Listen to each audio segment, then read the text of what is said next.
गांडूळ जमिनीत तयार झाले पाहिजे का तुम्ही गांडूळ खत टाकलं पाहिजे? आता तुमची काय परिस्थिती आहे? आता भरपूर गांडूळ आहेत, आज तुमच्या मातीकडे पाहिलं तर असं वाटतंय गांडुळानेच एवढी माती तुमची सुपीक केली, मऊ झाले. तुमच्या सगळ्या ह्या पिकाच्या आजूबाजूला मधून जे असं उकरलेलं दिसतंय ते गांडुळानेच उकरलेलं सगळं. नाही तर एवढा पाऊस पडल्यावर तर बरं चोपलं होते जमीन. म्हणजे एवढा 5 महिने पाऊस पडून सुद्धा तुमची जमीन वरून पाहिल्यावर असं वाटतंय की काय केली कुणीतरी अशी टोकरली, अशी ताजी माती टाकले दिसते.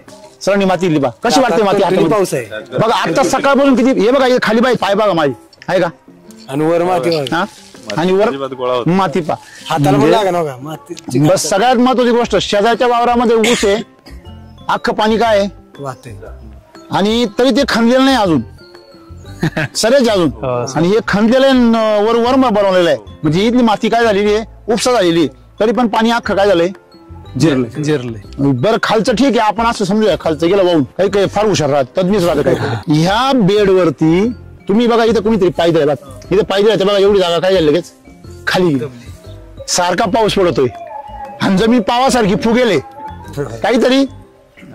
हा म्हणजे तुमच्या जमिनीला फुल आलेलं आहे. जर एवढा पाऊस झाला असता तर केमिकलच्या प्लॉट मध्ये येता आला असता. पाणी साठूनच राहायचं, ह्याच्या सुद्धा यायलाच येत नव्हतं ना पाऊस जास्त झाला. बरोबर आहे ना.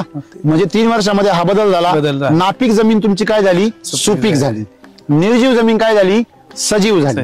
म्हणजे तुमच्या जमिनीला जीवाणू खताची गरज नाहीये, तुमच्या जमिनीला गांडूळ खताची गरज नाहीये, तुमच्या जमिनीला जीवाणू ना खाऊ घालण्याची गरज आहे, गांडुळांना खाऊ घालण्याची गरज आहे.